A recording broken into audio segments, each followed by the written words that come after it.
Alright, this is the bonus episode for BeaStars. I'm Jack. I'm Mark. Yeah, let's get straight into it. What Yeah. would you want to talk about? Our starting topic today will be our legendary deer hero, Lewis, Yes. or Lewis. Lewis, Reese, we don't know. All we saw is that online he's called Lewis. In the Netflix subtitles he's called Reus. And in the way they pronounce his name is maybe like Reus or Reese. So I don't know. Yeah, we had this brief discussion about localization, how sometimes it changes as it transfers over from Japan. For Yeah. example, God Eneru from One Piece was actually called God Enel uh, on anime or something like that. Even to this day, I have no idea what his name is. It's still I guess ambiguous. it's something to do with the R's, right? I guess. Yeah, But yeah, yeah, it changes definitely the whole tricky dynamic. character. I kind of don't want his name to be Lewis. It kind of gives him less character. Like if you know what I Yeah. mean. I don't know. Um, Yeah, I understand. Ruiz sounds French, sounds like romantic yeah, almost. it sounds like, I oh, do this will like be it. your name now. Like, yeah. Not to say that that Lewis isn't French, like, but it is. Yeah. But yeah, no. In terms of like that character, I think he's one of the probably the most complex characters apart from Legoshi. Like, well, Yeah. Legoshi's kind of straightforward, but apart from that, I think that he is probably the most complex in terms of like his character and his backstory. In Mm. reference to the episode where he pretty much fucks up his foot from trying to help the other guy train and like practice. Mhm. He just does the entire performance on a dodgy leg, and Yeah. he completely saves face. You don't even know it until they show that scene. Like I was like, oh, that foot's already healed. But when he's walking around and he's just, the way he's got his air, the grace, the face, like he seems absolutely fine. Then you see what's actually happened, and he that complex character of being able to keep that iron will, even though he's a herbivore, I think is like Yeah. brilliant. Like it's something that he is basically the carnivorous herbivore of that school. Yeah.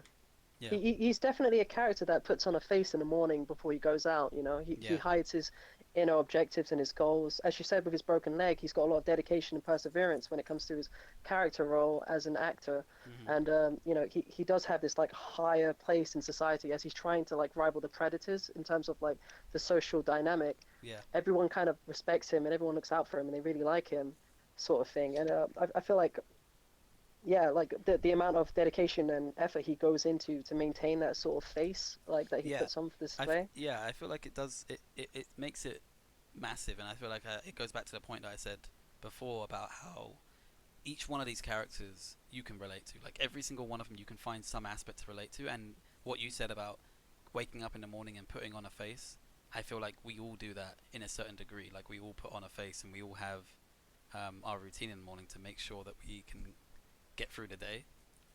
Um, Yeah, and I I feel like he does that. definitely agree with you. Yeah, on a Yeah. grander scale. Obviously, this is very extreme scales all the time, but he does that. I think probably the most, having his Yeah. backstory of basically being meat for like the slaughter back in his like younger days, and being picked Hmm. out because of his desire and will to live, and then taking that will to Yeah. live in control of his hands, where he threatens to kill himself. So it's like it's something that he's all about control and control of his own life, Mm.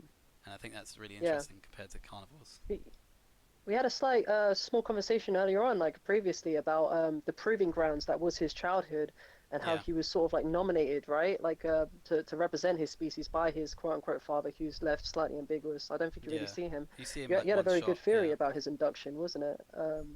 That scene, was it? with Where the, he's that he's that when he's getting picked up from the slaughter place basically, he yeah, yeah, protects yeah. the other deer, and then he's like, oh, I want you, and then with his father Mm. like saying, do you know what, like you don't really want this, because the deer is basically saying, I don't want to go with you.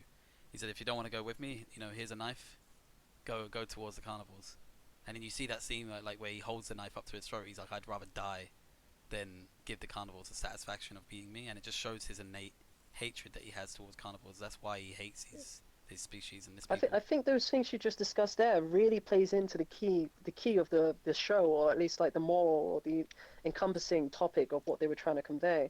I mean, at the very beginning, like his ethics, because as you said, he wanted to save his fellow deer and he wanted to put himself in front of that deer. Hmm That shows his strong ethic and his moral will, right?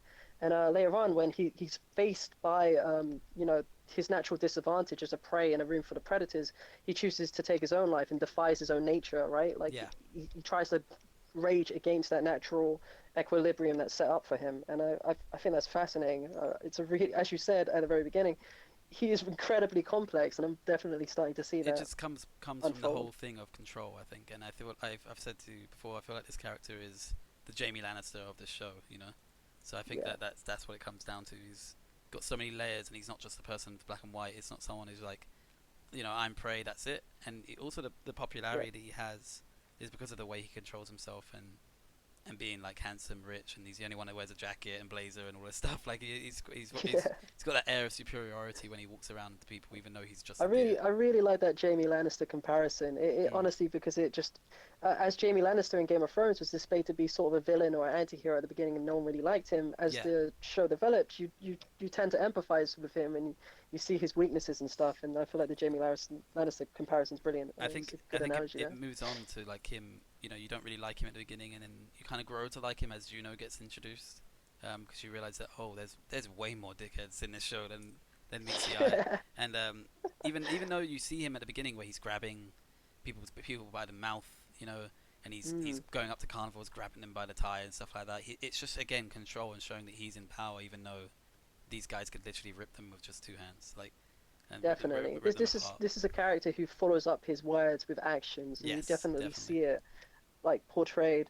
Following the topic of his actions as well is like I feel like there's a disparity, like a rule to be drawn between him as an actor and him as a character because Hmm. he's very motivated by acting. And as you said, he had a broken leg and he still went out there and performed. And they give you a brief glimpse into the psychology of what an actor has to go through before Yeah. they go up on stage and the mental preparation he goes into just to show up in front of people. You can imagine that's how he starts his day. Well, And yeah, we that's, we get that comparison with him and Bill, the other character, the tiger of the yes, character, because they're the only two that have that leading role, in the whole show. And when Ruiz is in that leading role section, he's like, I've got to do this. I've got to show the people that herbivores can be strong. Whereas Bill is like, I just want to show and how great I am, which is like kind of what they show what carnivores are all about. I feel like Bill is also a yes. great character. Um, Yeah, what do you think of Bill's natural instinct, although in on the way they displayed him? Like, what do you think of See, his character? I feel like that most of literally everything about these characters and everything about this show is they have the surface value and the surface like what you just look on the surface, and then they have the deeper meaning behind it every single time. Every single character has that. Yeah, And Bill is basically on the surface he's just a jock. He's just someone who wants to go around, get girls, get like, great popularity and move on with his life. That's pretty much it. But then on yeah, when you look deeper at somebody who's like little things they say where he's like, oh, now I can finally not hold back when he's fighting Legoshi on stage or even in practice. It's somebody definitely. who's been told basically by society and his whole life, you cannot go your full potential, you cannot go your full strength while you're at this school. And Yeah, it must be so hard for him to do that, considering that that's all he has. That's just he doesn't really. I mean, he doesn't seem like an intelligent character. I don't know about you, but he doesn't really seem like the most intelligent character. But he has strength, and he can't show it. yeah.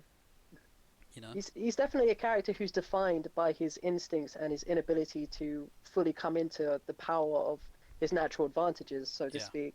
Um, you know, growing up as a teenager, like going to secondary school, there's a certain growth spurt you get to where suddenly you have a lot of strength and a lot more energy. And when you play around, like say play fighting with girls or like, other people, guys, I don't know, Yeah. what have you. Yeah, every now and then you have to definitely not throw your full force into someone because you've grown to that age where hitting someone on the shoulder can actually hurt Yeah. depending on how Exactly. much energy you throw into it. And that you definitely get a pent up sensation. I mean, me and you personally started a miniature fight club, Yeah. Not not so to not as speak. dramatic, but it was like No, that. It was like that. it was an excuse to throw the force around that we Yeah. couldn't throw around Pretty during much. sports or anything like that. Um, Yeah, it was it's something that excuse to I wrestle. feel like it's hormones and testosterone and stuff like that happens at that age, like, and Yeah. we started to take a bit more precautions after some of us got a bit bloody, but like, we had like boxing gloves, and then we just went completely hard and just like, Yeah. throwing punches. And I feel like that's basically what Bill, It's instinctive, isn't it? It's yeah. intensive, and you And just really get into and it. it forms into that animalistic sort of like instinct of, you've got this strength and you've got all this energy and you just want to exert it. And I feel like that's Yeah, basically what Bill does on that stage, and basically what he yeah. does when practicing with Yeah. Legoshi. You know, he's like, I finally Now, cannot now that hold you back. bring it up, they absolutely killed his portrayal, I guess, because yeah, that's exactly, it's our pent-up aggression and, our need to just be instinctive, Yeah, just push to the maximum because he's like twice as big as us with, claws, yeah. big build. It's It's really it's interesting it's to see basically his. like this school, and what school is also a metaphor for in this society is somebody telling you you can't do this, and you going, but I want to. And it's basically all it Yeah. is, and Yeah. it's basically, if you want to put this show in a nutshell, it's that. It's like, you Yeah. can't do it, you can't date prey, you can't, be a beast star herbivore, it's all that stuff, and it's basically Yeah. like, but I want to, and I want to defy my origins, basically. And I think that's what Bill is basically like. Um, Yeah. Yeah. with like a side note, like at least leads into conspiracy theories. Um, Hmm. you see at the beginning of BeaStars, you see the murder of Tem, I think his name is. Um, Yes. and having watched it back and watched some of the trailer that's playing now, it doesn't Yep. look like it's like anyone. It can't be anyone else but Bill. Like, I don't Yeah. know. I don't know about you, but for me, like, the outline of him just looks like a Bill character. It looks like Tiger, or maybe someone else. I don't know. They might introduce, but As a segue, that works because we just discussed how Bill is always trying to hold back his nature and trying to go exactly, against yeah, his natural instinct. And it makes sense that, maybe he is actually more instinctive than we know. And, behind the scenes, he's actually giving in to his inner desires and stuff like that. He definitely lost control a little bit on the I was stage when about he to was fighting say, you Legoshi. see the ferociousness that he does. He leaves like a dirty scar, like on Legoshi's back, that you see, Absolutely. and he seems like quite a friendly guy, like Bill. But like, once Yeah. you get into the actual, like, he didn't even take any of that blood. If he took that blood, Yeah. he would have turned into a complete animal. Like, and Yeah. that Yeah. was just him conscious. He was like, I'm gonna give you these scars so you can remember what happened here. And I was Yeah. like, Yeah. this is somebody who has so much aggression and so much pent up rage that it wouldn't surprise me if he killed Tem. At the beginning. Yeah. I, I honestly, I'm shipping the Bill theory because I don't want it to be Ruris and I don't want it to be Legoshi. it I can't would I would have been see so sad if it was Legoshi. my Absolutely murdered. my sitting in the armchair, like, smoking a cigar sort of theory was that it was gonna be Rias, and like, Which but would have been an having incredible it would twist. have been great, Yeah. but having seen this trailer and this footage, it clearly can't be him. Like, it's just like, unless he hired I mean, someone to do it, I don't know. yeah, either he hired someone, it could be Ruris wearing a tiger mask and a tiger outfit running around. Dude, You he don't has know a how lot of far the strength rabbit if hole he does. I goes. don't know. Like, To move on to like a weaker point, I guess, just to drag this on to a light theory I had about the black market episode. oh yeah, Where all of societies, I guess, like dirty laundry is tucked away in this one area, and it's supposedly there to keep the predators from becoming too rampant or too vicious in yeah, society, right? yeah. Basically Yeah, going with their nature, I guess. yeah. One of the looser links I drew there when I was watching the episode. I sat there the entire time. I was slightly tipsy at the time too, so just wondering, just thinking, oh my god, is this a sex metaphor? Just See, this is thinking, very is that the red interesting. lights district? You vaguely You mentioned know? this to me before we started, and honestly, straight away I was like, "What the fuck are you talking about?" But like, now that I start to think about it, I do see the relevance. I do see, like, the comparison between. I mean, there's obviously the scene with the man selling his fingers, literally selling his body. Yeah, There yeah, are all those stalls are filled with meat. It's filled with body parts. So I can see yeah. Yeah. the comparison between the two. I can see how, I'm glad I'm not 100% mad. And no, maybe horny, but not maybe mad. we can definitely throw my hat in that horny ring. But like, with it, when it comes down to, I think mostly for me anyway, the black market scene is just showing that everyone, seems to think it's a necessary evil. Hmm. Even when you see later on the mayor, thinks it's a necessary evil. It's something Yeah, that has to be done. But I feel like I wouldn't put it past this show to have an episode later on about a sex industry area. Like, yeah, it yeah, seems yeah. like I see. one of the places that would have it, and I don't need the metaphor for it. Maybe I'm, like, not looking Fair at the enough. surface of Yeah, I it. think that's a good analogy. But I Yeah. think, It. the man selling his fingers, if he had been maybe a younger man or something like that, I would have got it. Yeah. But he's quite an old dude, Yeah. blind deer thing. Like, Not too on the nose, isn't it? Yeah. To be fair. but it could be, I was honestly. thinking, the standard it set for the show was really interesting because they made it out to be this is what kept society together, right? This Yeah, one black market. I don't know if they explicitly said that, but that's the feeling I got from watching the scene.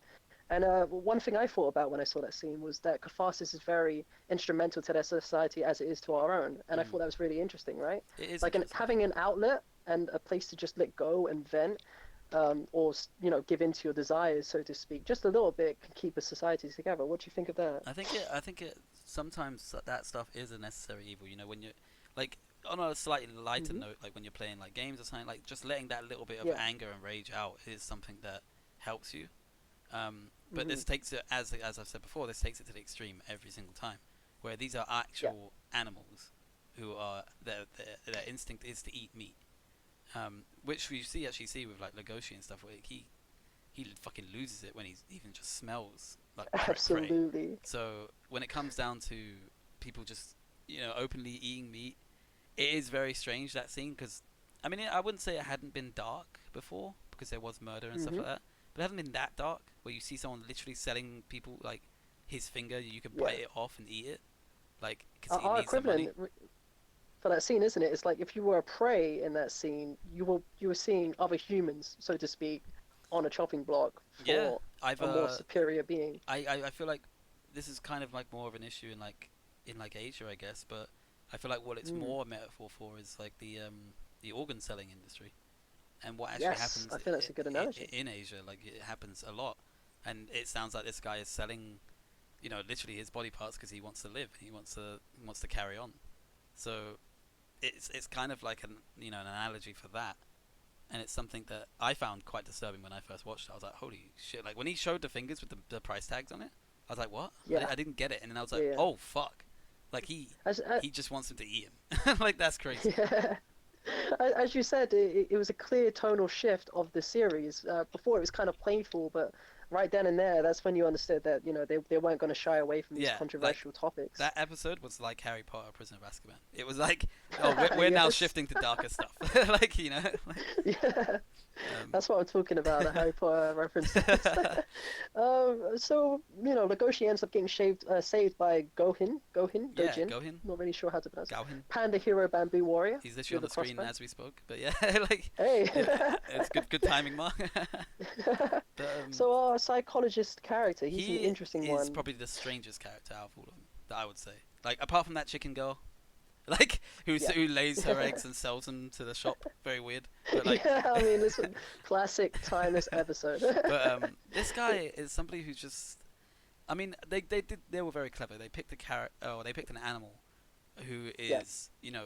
is a carnivore, but Mhm. survives on eating bamboo. So Yeah. it's a very You said he's poignant. a strange character. He's a strange animal. Like Yeah, pandas are strange definitely. creatures. They are. They're like someone who's like, do you know what? There's so much meat around, but I'm gonna talk Yeah. about like I'm just gonna eat the vegetables and stuff like that. I'm just But gonna like carry on like that.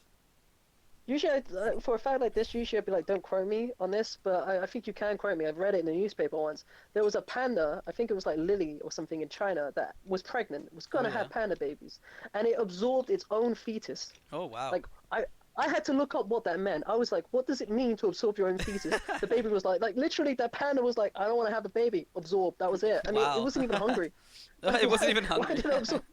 That's the reason why they're going extinct. They're a stupid, strange creature. Lovely, absolutely adorable, but just strange. I just feel like that's what his character is. It's like, that he tried to. I think he introduced himself as the was it the psychologist of the black market or something like that. Yes. And Yeah, it's yeah, he is that character who's basically saying, reinforcing to Legoshi that you can't love prey. Like you're just yeah, feeling your animal hunting instinct. yeah. So, He was on a dark path, isn't it? And yeah, he was pointing out other predators who've tried the same thing. he was just And saying that this is something that needs to be stopped, basically. and that's where it's fascinating because they dipped into the subconscious, right? They played on his subconscious desire to love Haru, which Yeah. turned out to actually be his predator instinct or lust to feed on her, so to hmm speak. I Which is I mean, if we briefly speak about that, actually, like I feel like yeah, that was also a metaphor for like how some people see dating.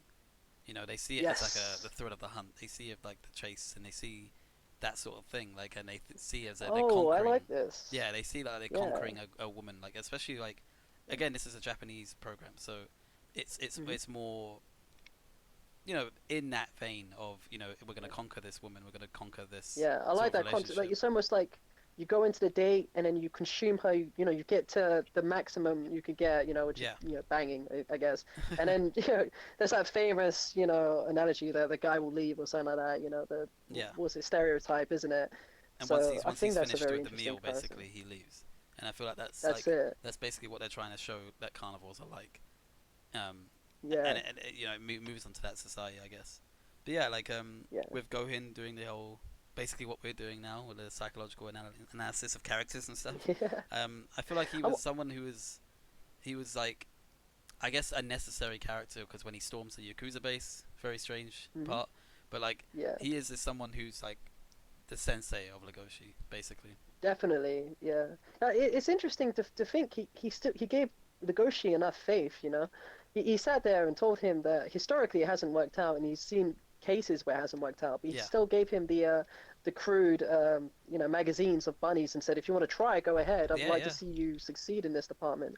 And then, as you said, like as a sensei, he shows up later on with his badass crossbow when the yeah. enemy decided it wanted to go through An an action action period. through Yeah. It was very strange, as a I do finale. like him as like a father figure for Legoshi because, to be fair, you see nothing of Legoshi's family, parents, like Yeah. nothing. Like, I think Hmm. you see Reese's backstory, Haru's backstory, but you don't see Legoshi's, which is very strange. Maybe they're saving that one, Yeah. but And he's definitely unorthodox as a character, so we've got to assume that he's got an yeah, I unorthodox mean, upbringing. people even say that I thought wolves were pack animals. He's like the only one that isn't. Hmm. So it's very strange, Yeah. but yeah, moving on to like a different scene actually, because that's the black market and era. Yeah.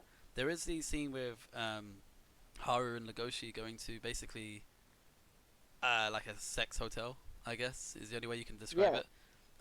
Where I, I, they allow like interspecies to stay overnight, and yeah. I feel like that scene has a lot to dissect. I think. Definitely. We had a phone call that went on for about 40 minutes attempting to dissect this Yeah. this like topic Um, together. yeah, like saying about how Haru only feels equal to people if she is basically in bed with them. Like it's the only way you Yeah. can say it is just someone that she feels she's always been prey her entire life. Um, she even gets told when in our upbringing that you're prey. You need to just escape every time. You need to run away. That's all you can do.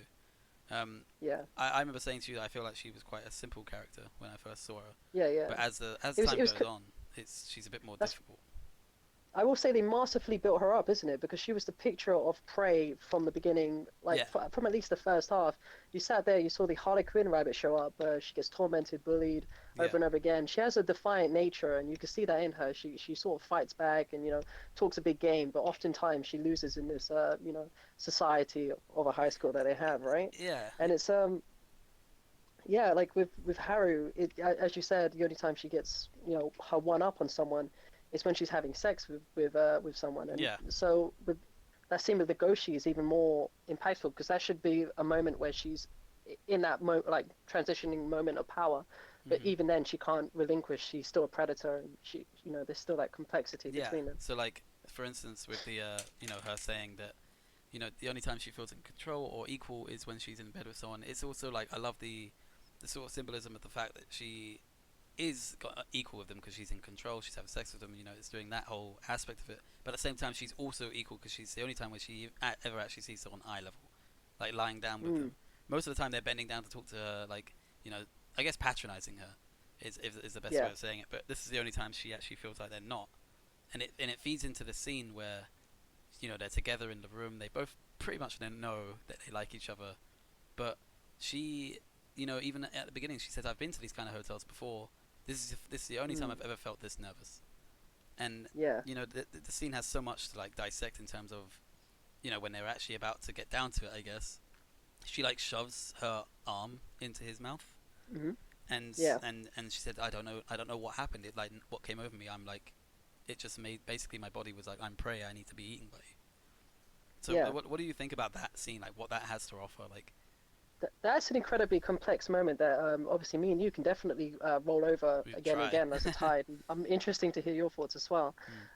To begin with, honestly speaking, her entire arc, right? Was that she's a prey, she's smaller, she's a dwarf rabbit, smaller than other people, Yeah. and she's also defiant of that nature. She seeks like a sort of power through sex, and even in her like her letter, I guess her Oh, it's, suicide note that she wrote in her mind before she died, yeah, she was definite. saying she accepted this. She was a dwarf rabbit. She knew this was coming. Like in her mind, this was sort of inevitable. And then right at the end, she goes, but she couldn't like realistically, she couldn't accept that. She didn't want that to happen. She wanted to fight against that. Yeah, And I feel like those instincts are still strongly in play in the bedroom in that moment, because you get this interesting juxtaposition from, she actually knew that Legoshi was the predator that had stalked her at the very beginning, yeah. and now she's here in the same room with him, trying to love him, trying to accept him, and it's that whole conflict of nature, like coming down on her, like naturally this shouldn't work, but she It's also what she has kind that of amount of wants. desire, Yeah, but and yeah, and she wants it. She's given her life to him. It's I feel interesting. like I'll that's let what you go. that scene as well definitely come like that's where it's revealed that she basically knew it was him, or had an inkling at least. But she still kind Yeah, of went to that room. She still went there every time. There's even a scene before that when they're in the canteen, they're eating together, and her leg keeps kicking. Like I don't know if you remember yeah. that. Every time he bares his fangs, like her leg just fucking jolts, and it's It's like it's an instinct to run away, like every single time. Like, and the whole relationship shouldn't work. But instinctive, like yeah, exactly. And like it just shouldn't work yeah, at yeah. all. But they sort of go down that route where they're just gonna keep on following it, and it Hmm. makes her such a complex character in terms of basically sleeping around. Everyone else is calling her slut, and just saying that she's stealing people's boyfriends and stuff. But really, like the guys are coming to her, and she's just like Hmm. taking control of the situation, which is something that she never does. Yeah, yeah. So with Haru, she's a very interesting one. The fact that the characters come to her definitely does give her that natural advantage that wasn't uh, distinct when you first take a look at her. Yeah, It definitely manipulates your perspective of how you see Haru, and that's one of the masterful techniques they used in this series, is how they first displayed Haru as a character. She seemed like this recessive, weak tiny character. character, The big Harlequin, eyes. Yeah, definitely. And then the first time she meets with Legoshi, right after that predatory attack, she sort of gets naked in front of him, and Legoshi's yeah, just staring at her like, "Whoa, what is going on?" The first character who isn't coming to her soliciting that sort of desire, yeah, and it's interesting to see that. Like, not only does it give credit to Legoshi, showing how unique he is as a character, especially as a predator, not seeking this one platform to be above her, but it just makes me think as well, for the sex scene. That's probably why that whole dynamic is even more weird, is because Legoshi didn't originally intend for this to happen, yeah, whereas Haru did want it, and now we have a complete flip of the scene where Legoshi does want it, and Haru is trying to let it happen but can't quite yeah. accept And I it, I think like guess. what that's whole beginning scene, at least with Legoshi and Haru bit, her undressing, Mm, really does speak to like how much power women do have actually, like mm, over men, despite their size, despite like, and especially in this program, I mean, like despite their size and despite like their instinct, they can mm, quite easily manipulate a guy sometimes, like given what they can do. And I think that's a quite an interesting way of they've showed it in this, is that you know there is a power dynamic there, and with certain people, people like Legoshi, where they're introverts, they can just mm. fully take control and take it by the Absolutely bull by the flip the horns. situation, Yeah, yeah. and I do love the way they've shown that they haven't like shied away from it, like because Mm, I think even in this program there's two quite powerful characters that are women. The other one is Juno. Juno is like yes. a very powerful, not only is she a wolf, she's a grey wolf like Legoshi, but she also tries to use her feminine ways, and she tries to use her cute disposition to like sort of manipulate people around her into being like her worshippers, basically, is the way I can put it. Because the first time she comes in, the first time she's introduced, she's somebody in a weakness, like struggle. She's being bullied basically by Bullied, herbivores, yeah. and like Legoshi comes to her aid. And from then on, Legoshi was in a position of power for her. But as time goes on, she sort of manipulates the entire class to sort of see her as the most popular person in that class. The shift goes Yeah. away from Reese or Reus and goes on to Juno, and it's quite interesting to show that like they have another you know weapon at their disposal, which is their like sexuality in their feminine ways. So I think it's quite interesting to show that aspect side um, of this character, Juno. Yeah, they definitely showed how, yeah, like an aspect of the strength within the female character, and especially with Juno, it's interesting how they manipulated her perspective just as they did with Haru, like how you're supposed to see her, because as you said at the beginning, she's very charming and you empathize with her. You know, she's very much like attracted to Legoshi, and you know, Legoshi being just like ambivalent, doesn't really notice or uh, it's a similar dynamic almost, you know, like the Juno and Legoshi to Haru and Yeah, Legoshi relationship. Only there's a lack of desire between Legoshi to Juno as yeah, a, you know, Juno to Legoshi. Whereas Haru, it's to a certain extent reciprocated, with it being a little bit numbed by the fact that she does in fact like Lewis, right? Lewis yeah. to a certain extent. She's She very much wants in love him. with Yeah. Lewis. Yeah. So yeah, I know it's as far as like love triangles go, I think this is a pretty Well, interesting way it's like to a love approach it. square, isn't it? Really, like It you is, know, yeah. Legoshi liking Haru, Haru liking Rias, and like, well, not even a square, I guess, just a straight line. Like, it's just a straight line. Very strange, but it's something that Definitely. I think is interesting with these. Like, I guess you can call them minor characters with air quotations because you got Juno is kind of like a minor character, becomes more of a major character later on, and then you've also got Yes. like other characters that can have so much impact, such as like the mayor. Like the Mhm. mayor is someone who's very briefly shown in this program, but he's someone that is shown to have had plastic surgery to make himself look more friendlier, to have his like carnivorous teeth taken out of his mouth and replaced with like herbivore teeth, I guess, to make him look more friendlier. And then you see Yeah. like the dynamic shift, like with him, because he's actually kind of a conniving bastard. Like he's Yeah. somebody who has manipulated people around him to do what he wants, and now most people think that lions are good-hearted, and he's just changed it Yeah. for his entire species just by doing what De- he does. Definitely. In the series, the Lion Mayor is our closest example, or the most context we get for what a Beastar is, isn't it? Yeah, And he sort of tells you, you know, like a Beastar in their society is something to be coveted, something to be looking out to become. You know, it's a well-respected position. I'm not too sure exactly what a Beastar is, but it yeah, sounds we'll find like, out one day, you hopefully. know, like yeah, it's almost like a badge of honor or a role you have in society where Yeah, people turn to you and they think this is what I should try and become, and it's what throughout the series Ruiz is trying to become and what Juno is fighting over Ruiz yeah, to attain. And so it's very interesting that he does these things. He goes, if you want to be a beastar, these are the sacrifices you have to make. You know, yeah, it's all about a public image and how people perceive you and how people perceive your kind. And it's very interesting because to counteract exactly how the predator tries to act a bit more like a prey, tries to like warp his face to look more prey and more kind. yeah, It's interesting how Ruiz is doing the complete opposite. He's trying to appear more of a yeah, predator, more definitely. like It's like larger in form. it's almost It's like a the grass good, is always greener sort of thing. On the other side is that if I was a predator, oh, I could do so much more. If I was a prey, I could do so much more. It's always like yeah. something out of your reach is someone you're trying to be, and it's And it's just a great interesting to symbolism. win in that society. You have to find a go between, right? You have to become both predator and prey. I Well, that's guess why we like need to say Panda for president. This is what yeah. he needs to So become long as they don't Beastar. absorb their fetus. Yeah, exactly. Yeah. I would vote for what's his name? Goshen, Go Goshen, him. Goshen. Yeah, Goshen. definitely. Strange ass name. But yeah, and I think it touches upon the final thing that you wanted to say was like about the microcosm of school, pretty much.